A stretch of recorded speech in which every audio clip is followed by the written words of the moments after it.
నమస్తే, welcome to Bharati TV. నేను బాబయ్య.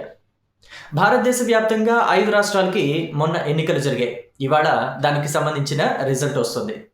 అయితే ఇప్పుడు ఈ రిజల్ట్‌కి సంబంధించి చాలామంది ఆసక్తిగా ఎదురు చూస్తున్నారు. ముఖ్యంగా తమిళనాడు ఎన్నికలు, పశ్చిమ బెంగాల్ ఎన్నికల గురించే అందరూ ఆసక్తి కనబరుస్తున్నారు. అయితే అందులో కూడా పశ్చిమ బెంగాల్, తమిళనాడు సంబంధించిన అసెంబ్లీ ఎన్నికల గురించి ఎందుకంత ఆసక్తి అనంటే, ఒకటేమో పశ్చిమ బెంగాల్లో చూస్తే మమతా బెనర్జీ ఈసారి అధికారాన్ని నిలబెట్టుకుంటారా, అధికారాన్ని కోల్పోతారా అని చెప్పేసి ఆసక్తి కనబరచడం అయితే, ఇంకొకటి తమిళనాడులో ఈసారి ఒక స్టార్ హీరో బరిలోకి దిగారు. ఆయనే తమిళ వెట్రి కళగం పార్టీ అధినేత విజయ్. అంటే తమిళనాడులో ఎప్పుడు కూడా సినిమా తారలకి ఒక క్రేజ్ ఉంటుంది, సినిమా తారలు పెట్టిన రాజకీయ పార్టీలకి కూడా ఒక క్రేజ్ ఉంటుంది. మొదటి నుంచి సినిమాల్లో ఉన్నారు కరుణానిధి. ఆ తర్వాత ఆయన కూడా రాజకీయాల్లోకి వచ్చారు, రాజకీయాల్లో రాణించారు. ఆ తర్వాత ఆయన వెంటే, ఆయన బాటలోనే నడిచి రాజకీయాల్లోకి వచ్చిన సినీ నటుడు ఎంజి రామచంద్రన్. ఆయన కూడా సక్సెస్ అయ్యారు. ఆ తర్వాత ఆయన వెంట, ఆయన బాటలో నడిచి వచ్చిన మరో సినీ నటి జయలలిత. జయలలిత కూడా రాజకీయంగా రాణించారు. తమిళనాడు రాష్ట్రంలో ఎన్నికలు అనంటే కరుణానిధి వర్సెస్ జయలలిత అన్నప్పుడు నిజంగా ఆ ఎన్నికలు ఎంతో రసవత్తరంగా జరిగాయి అని కూడా చెప్పుకోవచ్చు. అయితే ఇప్పుడు తమిళనాడు ఎన్నికలు, పశ్చిమ బెంగాల్ ఎన్నికల గురించే చాలా ఆసక్తి నెలకొని ఉంది. ఎందుకని అంటే పశ్చిమ బెంగాల్లో ఈసారి కాషాయ జెండా ఎగరవేయాలని చెప్పేసి బీజేపీ చాలా పట్టుదలతో ఉంది. ఇక తమిళనాడులో చూసినట్లయితే మీకు ఆల్రెడీ చెప్పాను నేను, ఈసారి ఒక సినీ నటుడు రాజకీయ పార్టీ పెట్టి ఎన్నికల బరిలో దిగాడు. ఇక్కడ తమిళ ప్రజలంతా కూడా ఈసారి మరో సినీ నటుడిని సీఎంని చేయబోతున్నారా అనంటే ఎస్, చేయబోతున్నారు అనే మాటలే వినిపిస్తున్నాయి. ఎందుకని అంటే తమిళ వెట్రి కళగం పార్టీ అధినేత విజయ్ ముందంజలో ఉన్నారు.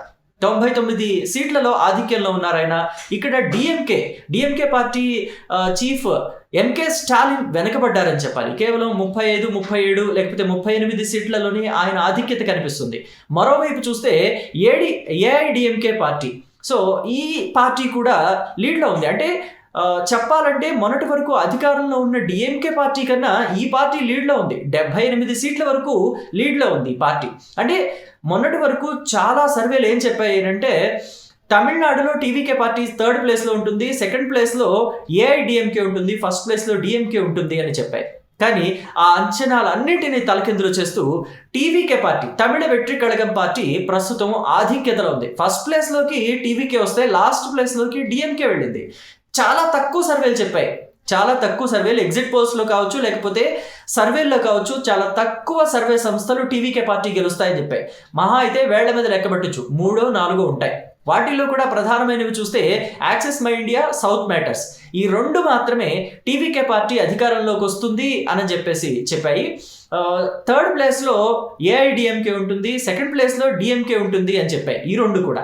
ఈ రెండింటి అంచనాలను కూడా 2nd ప్లేస్లో ఎవరు ఉంటారు అనేది చూస్తే తలకిందులైందనే చెప్పాలి.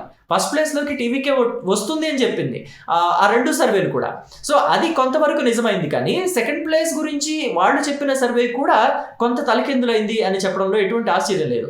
ఇకపోతే ప్రస్తుతం మనం చూస్తే టీవీకే పార్టీ అధినేత, తమిళ వెట్రి కళగం పార్టీ అధినేత హీరో విజయ్ 1st ప్లేస్లో ఉండటం, 98 స్థానాల్లో ఆధిక్యంలో ఉండటం కూడా ఒకంత ఆశ్చర్యం కలిగిస్తుంది. ఎందుకంటే ఎవరు ఊహించని విధంగా ఈ రిజల్ట్ కనిపిస్తుంది. ప్రస్తుతం తమిళనాడు ఓటర్లంతా కూడా మరోసారి తమ పాత పద్ధతిని అవలంబించారు అని చెప్పేసి చెప్పొచ్చు. పాత పద్ధతి అంటే వాళ్ళు ఎప్పుడు కూడా ఒకే పార్టీని అధికారంలో ఉంచరు. 2 టర్ములు ఒకేసారి అధికారం ఒకే పార్టీకి కట్టబెట్టరు. ఒకసారి డిఎంకే ఉంటే ఇంకొకసారి ఏఐడిఎంకే వచ్చేది. కరుణానిధి, ఎంజి రామచంద్రన్ ఇద్దరు రాజకీయాలు చేస్తున్నప్పుడు ఇలాగే జరిగింది.